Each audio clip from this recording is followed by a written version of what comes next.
নমস্কার। আজকে মঙ্গল গ্রহ নিয়ে আলোচনা করব। মঙ্গল গ্রহ এই মুহূর্তে বসে আছে আপনার কুম্ভ রাশিতে, রাহুর সাথে জুতি তৈরি করে। এই মঙ্গল গ্রহ খুব শীঘ্রই বৃহস্পতির রাশি মীন রাশিতে প্রবেশ করবে। অলরেডি সেখানে শনি মহারাজ বসে আছে এবং সূর্যদেব রয়েছে জুতি তৈরি করে। সূর্যদেব এবং শনি মহারাজ এখানে বসে আছে জুতিতে, শনি অস্তগামী অবস্থায়, সূর্য নর্মাল অবস্থা, অর্থাৎ সূর্যের সঙ্গে জুতি হয়েছে। সেখানে মঙ্গল ট্রানজিট করবে কবে? 2 এপ্রিল। মঙ্গল ট্রানজিট করবে 2 এপ্রিল 3:37 দুপুর 3:37। দুপুর 3:37 2 এপ্রিল মঙ্গল ট্রানজিট করবে মীন রাশিতে, অর্থাৎ সেখানে শনির সাথে জুতি তৈরি। কতদিন থাকবে? 11ই মে পর্যন্ত। 11ই মে অর্থাৎ 2 এপ্রিল টু 11th মে মঙ্গল কিন্তু এই মীন রাশিতেই শনির সাথে জুতি তৈরি করবে। তাহলে শনি মঙ্গল সূর্য জুতি তৈরি হবে, অর্থাৎ ত্রিগ্রহী যোগ হবে। আবার মানে শনি মঙ্গল একটা যোগ তৈরি হচ্ছে, শনিও ক্রূর গ্রহ, মঙ্গলও ক্রূর গ্রহ। দুটো ক্রূর গ্রহ যখন একসাথে জুতি হয় তখন কিছু কিছু রাশির জন্য ভালো হয়, কিছু কিছু রাশির জন্য সাবধানতা ও সতর্কতা অবলম্বন করতে হয়। সুতরাং এই যে 2 এপ্রিল মঙ্গল গ্রহ মীন রাশিতে গমন করবে, মঙ্গলকে আমরা বলি শনি হচ্ছে কর্মের দাতা, ন্যায়ের দাতা, এবং মঙ্গল হচ্ছে যুদ্ধ, সাহস, বীরত্ব, ভূমির কারক গ্রহ।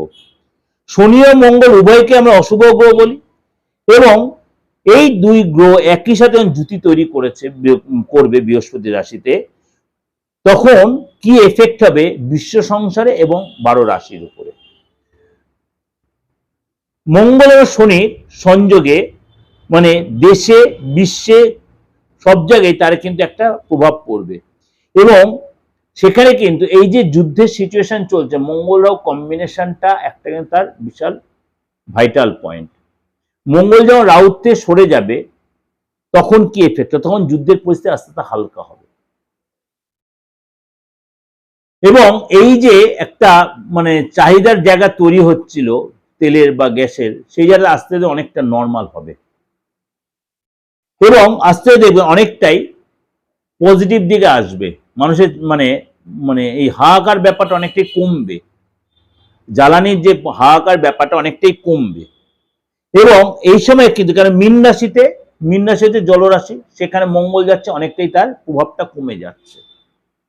অলরেডি শনিও অস্ত অবস্থায় জল মানে মানে সেখানে রয়েছে, সেখানে অনেকটা প্রভাবটা কমিয়ে দেবে, মঙ্গলের যে উগ্রতা অনেকটা কমবে। এবং এখানে কিন্তু অনেকটা আপনার দেখা যাবে ঘূর্ণিঝড় বা আপনার ধরুন জল সম্পর্কিত বা মনে করুন একটু মানে ফ্লাড, এই ধরনের কিছু একটু হতে পারে, বাট গরমটা বেশি পড়তে পারে। কিন্তু গরমটা কম কখন পড়বে? যখন দেখা গেল আপনার এই বৈশাখ মাসটা বা এই চৈত্র মাসটাতেই দেখা গেল, অর্থাৎ এই এপ্রিল মাসটাতে আপনার অনেকটাই আপনার ঠান্ডা অনুভব করে, মাঝে মাঝে আপনার এতটাই কালবৈশাখীর মধ্যে বৃষ্টি হবে। শনি মঙ্গল একটা প্রলয় সৃষ্টি করার মতো।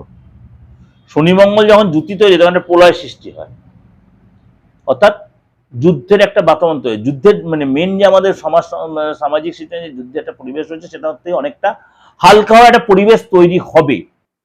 এই যে মীন রাশিতে যে পড়বে মানে মঙ্গল যে এন্ট্রি নেবে, তাহলে 12 রাশির ক্ষেত্রে এবার কি প্রভাব বিস্তার করবে? বৃষ রাশির আপনার কিন্তু 11th হাউস, সফলতার ঘর, লাভের ঘরে এই মঙ্গলের। সুতরাং আপনার জন্য কিন্তু একটু যত্নশীল এবং সতর্ক হতে হয়, বিশেষ করে আর্থিক ক্ষেত্রে। হয়তো আপনার দীর্ঘদিন তো কোনো আইনি ঝামেলা আপনি জড়িয়ে আছেন, এই সময় কিন্তু আপনি অনেকাংশেই আপনার পেপারে আসবে, কিন্তু কিছু কিছু দিন আপনার একটু হতাশা আসতে পারে, হওয়া কাজে একটু বাধা পড়তে পারে, কিন্তু হতাশ হবেন না, নিজেকে সেখানে অবশ্যই আরো এগিয়ে নেবেন বা সেটা লেগে থাকবেন। সেদিনটা তো আপনার দিন নয়, এইটা ভেবে আপনি পরের দিনটা আবার মুভ করবেন। তাহলে আপনি সেই জায়গায় সেই কাজটা অর্থাৎ যে কাজটা আটকে গেল, বাধা পড়লো, আপনি সেটা থেমে গেলে সেটা কিন্তু সেই কাজটা সেখানেই দাঁড়িয়ে যাবে, সেটা করবেন না।